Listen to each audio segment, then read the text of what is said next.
A explorar hoje um mundo imerso em guerras comerciais e guerras de fato.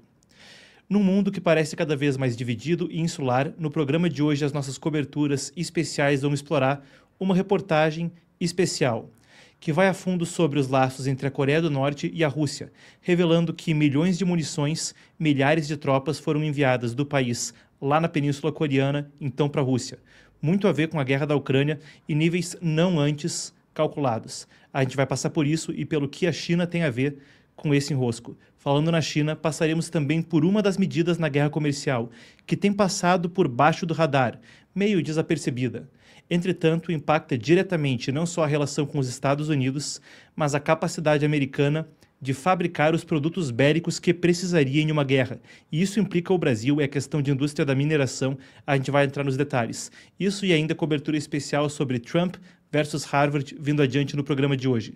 Já fica o convite para que você curta, comente, compartilhe. Meu muitíssimo obrigado a você que prestigiou o programa de ontem. E lembrando, 5 horas é o novo horário desse programa. Eu aguardo você aqui de segunda a quinta-feira, às 5 horas da tarde. A gente vai começar com o nosso giro de notícias. Vamos às nossas manchetes do Brasil e do mundo. Você me acompanha. A gente começa o nosso giro de hoje falando sobre os Estados Unidos. A gente trata de uma investigação governamental para saber se a importação de remédios e chips representa um risco à segurança do país. A ideia de Trump é avaliar se o país está dependendo demais de produtos feitos no exterior. A análise inclui desde ingredientes farmacêuticos até peças de semicondutores. Semicondutores, os chips que possibilitam nossa vida moderna, vão desde o micro-ondas até o carro até o telefone celular. O governo quer saber se a indústria americana consegue atender a demanda e se países como a China estão praticando preços injustos. O prazo para a investigação é de 270 dias e pode resultar em novas tarifas. Durante esse tempo, produtos como celulares, computadores, seguem então isentos de tarifas. Interessantíssimo, tem a ver com o que a gente vai cobrir mais adiante, fique conosco. Ainda falando de Estados Unidos, na área da segurança pública, Trump afirmou que gostaria de deportar alguns cidadãos americanos condenados por crimes violentos. Ele fez a declaração durante um encontro com o Nayib Bukele, o presidente de El Salvador, na Casa Branca. A gente foi a fundo na pauta ontem, você pode aqui no canal mesmo conferir a tradução simultânea completa do encontro entre os dois, claro, pelo menos da parte aberta à imprensa. Trump disse que criminosos locais deveriam ser tratados como estrangeiros ilegais e incluídos em deportações. Bukele foi responsável por uma repressão forte contra crimes como assassinato, tráfico de narcóticos. Ali no país dele, disse que haveria espaço para receber criminosos. Ele negou a possibilidade de devolver aos Estados Unidos um membro da gangue MS-13 que teria sido deportado por engano. Como disse, o caso é complexo, esse foi muita polêmica na mídia americana ontem. Vocês podem conferir a coletiva aqui no canal e tirar as próprias conclusões. Enquanto isso, a gente vai para a Europa. França tem tomado medidas parecidas com as realizadas em El Salvador, veja só, com a construção de presídios de segurança máxima e novas leis contra o crime organizado. As medidas foram tomadas em resposta à explosão do tráfico de cocaína na Europa. A gente tem coberto aqui a segurança pública, o programa de ontem teve coberturas especiais sobre isso, agora vem então essa notícia. Criminosos têm respondido ao governo atacando várias prisões francesas nos últimos dias, e essa é uma das grandes notícias de hoje. Segundo o ministro da Justiça, Geraldo Darmanin, houve incêndios de veículos e ameaças a agentes penitenciários, e eu creio justamente, temos aí as imagens, vocês veem então do que acontece na França.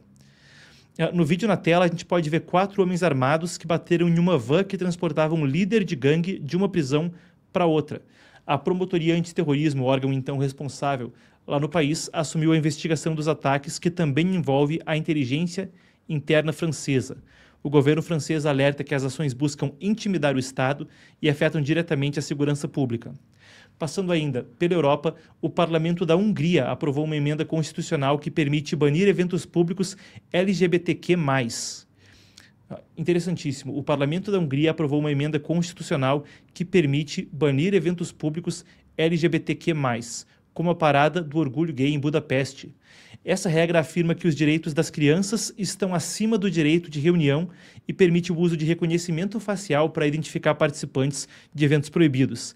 Inclusive, tem previsão de multas para os participantes. A emenda também define que só existem 2 sexos, homem e mulher. Isso exclui legalmente identidades trans e intersexo.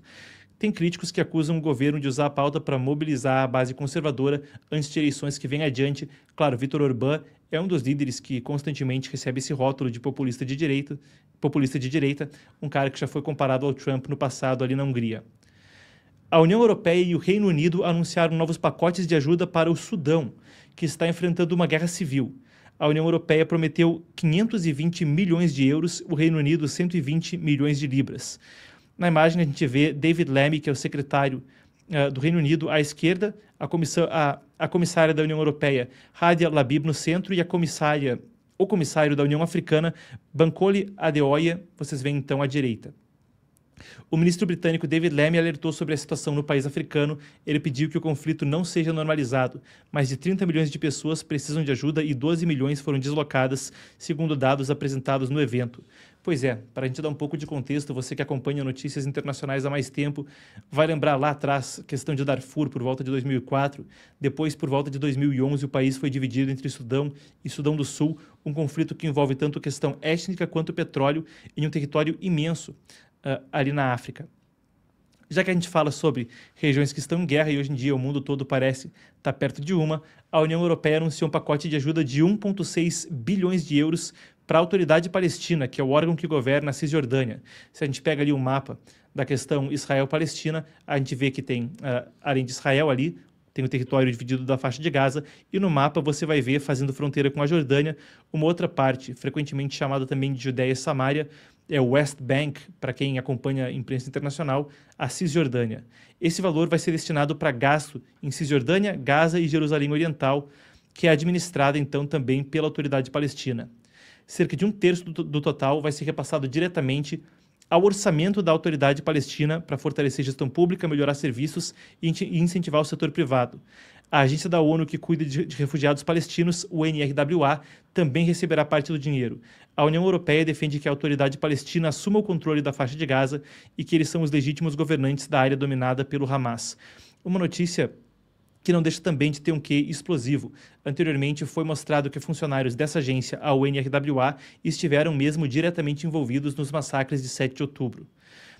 Ainda vale a pena acrescentar que é muito difícil, com a questão de transparência, garantir que fundos humanitários em Gaza não caiam nas mãos de terroristas. Não é uma afirmação, nem um opinativo, mas mais contexto para o público. A gente já fez a cobertura dessa pauta anteriormente no canal. Procurando aqui, você pode encontrar a respeito de políticas como pay to slay e a dificuldade de transparência que há nos fundos. Certo? Partindo agora para o leste europeu, a Rússia afirmou que não é fácil chegar a um acordo de paz com os Estados Unidos. O ministro das Relações Exteriores, Sergei Lavrov, disse que as negociações seguem, mas que Moscou não aceitará termos que considere como sendo, aspas então, para as palavras de Lavrov, armadilhas. Ele disse que a Rússia não abrirá mão dos territórios ucranianos que ocupou e critica apoio ocidental à entrada da Ucrânia na OTAN. Ele também elogiou o que ele chamou de bom senso do presidente americano Donald Trump, que defende o fim da guerra. Do outro lado da guerra, também temos notícias quanto à Ucrânia. Foi demitido hoje o governador de Sumy, Volodymyr Artyuk, e o governador de Luhansk, Artem Lizhor. A decisão ocorreu após uma polêmica envolvendo uma cerimônia militar em Sumy no mesmo dia do ataque russo. Vocês vão lembrar, aconteceu de domingo para segunda-feira, no domingo de Ramos, então, 35 pessoas mortas, um negócio que veio também com muitas notas de repúdio na comunidade internacional, um ataque que atingiu civis nessa cidade no nordeste da Ucrânia. O Artyuk havia planejado entregar condecorações a soldados no dia 13 de abril, data de bombardeio. Ele confirmou o evento, mas negou ter sido o responsável direto pela organização, melhor dizendo, data do bombardeio, esse que a gente tratou agora, o de domingo para segunda-feira. Ele negou ter sido responsável direto pela organização. A iniciativa foi criticada por autoridades locais como um possível fator que teria atraído o ataque, então ele ter planejado a cerimônia como um fator que traz o ataque. Não tem muitos detalhes oficiais do governo pelo motivo das demissões. Passando pela Ásia, uma série de acordos foram assinados entre a China e o Vietnã. Isso é importantíssimo. Os países da chamada ASEAN, a comunidade de países do sudeste da Ásia, a península da Indochina, aquela península que, descendo da China, a gente vai ter Mianmar ou Birmânia, Tailândia, Camboja, Laos, uma região muito importante em termos de segurança. Ali perto tem o Estreito de Malaca e ela desempenha um papel crítico na geopolítica regional, também no Mar do Sul da China. São 45 acordos de cooperação conforme o Xi Jinping faz uma visita ao Sudeste Asiático. E era relatado que esse pudesse ser um bolsão onde o Xi Jinping tentaria influência em meio ao conflito, à guerra comercial com os Estados Unidos. Os pactos incluem projetos de infraestrutura, tecnologia de 5G, inteligência artificial, energia limpa e semicondutores. Uma lista interessante que é a tradicional para o Partido Comunista Chinês também buscar influência em muitos países com os quais tem interações.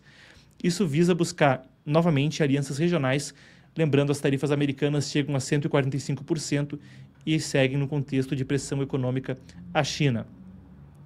Pequim também ordenou que as companhias aéreas suspendessem a compra de jatos da Boeing e peças aeronáuticas de empresas americanas. Isso ainda não recebeu confirmação oficial do governo americano, mas foi noticiado pela Bloomberg, que é talvez o principal veículo discutindo jornalismo de negócios nos Estados Unidos, e não houve até agora também negação.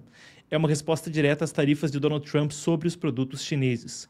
Isso afeta em cheio, veja só, a Boeing tinha 179 entregas previstas para a China até 2027. Companhias agora, as operadoras aéreas Air China, China Eastern, poderiam optar por aviões da Airbus ou da Comac, que é uma fabricante chinesa. Claro, aviões são peças de engenharia muito complexas e sanções também, tarifas, etc., podem afetar a cadeia fabril de uma forma mais ampla. O governo chinês está avaliando formas de ajudar as empresas impactadas enquanto a guerra comercial se intensifica, ameaçando o comércio bilateral de mais de 650 bilhões de dólares com B de bola.